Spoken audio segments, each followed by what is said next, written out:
Friends வணக்கம். இப்போது நம்மக்கிட்ட வந்து அந்த ஷான் கம்பெனியோட 5 சேனல் டிரான்சிஸ்டர் 52001943 காம்போ உள்ளது வந்து உங்களுக்கு ஸ்டாக் வந்திருக்கு. இது தேவைப்படுறவங்க டிஸ்கிரிப்ஷன் நம்பர் இருக்கும், அதில் கான்டாக்ட் பண்ணி வாங்கிக்கலாம். அந்த மாதிரி பார்த்தீங்கன்னா 5 சேனல், அதாவது ஒரு சேனலுக்கு 2 டிரான்சிஸ்டர், ஒரு பேர் யூஸ் பண்ணது 5 சேனல் போர்டு ஸ்டாக் வந்திருக்கு. அந்த மாதிரி பார்த்தீங்கன்னா இதில் வந்து 4 டிரான்சிஸ்டர் 52001943 வந்து காம்போ தான். இதில் வந்து 4 டிரான்சிஸ்டர் போட்ட மோனோ போர்டு அதுவும் அவைலபிள் இருக்குது.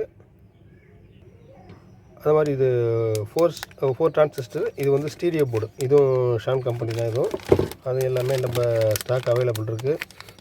பெஸ்ட்டு ப்ரைஸில் உங்களுக்கு குவான்டிட்டி பெஸ்ட்டு உங்களுக்கு ப்ரைஸ் கிடைக்கும். தேவைப்படுறவங்க நீங்கள் கான்டாக்ட் பண்ணி வாங்கிக்கலாம். டிஸ்கிரிப்ஷன் நம்பர் தரேன். இது குவாலிட்டி வைஸ்ட்டு பார்த்தீங்கன்னா பெஸ்ட்டாக இருக்கும். இந்த மாதிரி பிசிபியும் பார்த்தீங்கன்னா உங்களுக்கு கிளாஸ் FR4 கிளாஸ் பிசிபி தான் யூஸ் பண்ணியிருக்காங்க. இது உங்களுக்கு தெரியும், ஷான் கம்பெனி குவாலிட்டி வைஸ்ட்டு கொஞ்சம் நல்லாவே இருக்கும் உங்களுக்கு. இதில் வந்து 24லேருந்து 28028 வரைக்கும் ட்ரான்ஸ்ஃபார்மர் நீங்கள் வந்து இதுக்கு கொடுக்கலாம், இதுக்கு சப்ளை கொடுக்கலாம். இந்த மாதிரி 5 சேனலுக்கு அந்த மாதிரி இது 4 டிரான்சிஸ்டர் மோனோ, அதில் பார்த்தீங்கன்னா இது பார்த்தீங்கன்னா 4 டிரான்சிஸ்டர் ஸ்டீரியோ. இது தேவைப்படுறவங்க கான்டாக்ட் பண்ணுங்கள். தேங்க்யூ.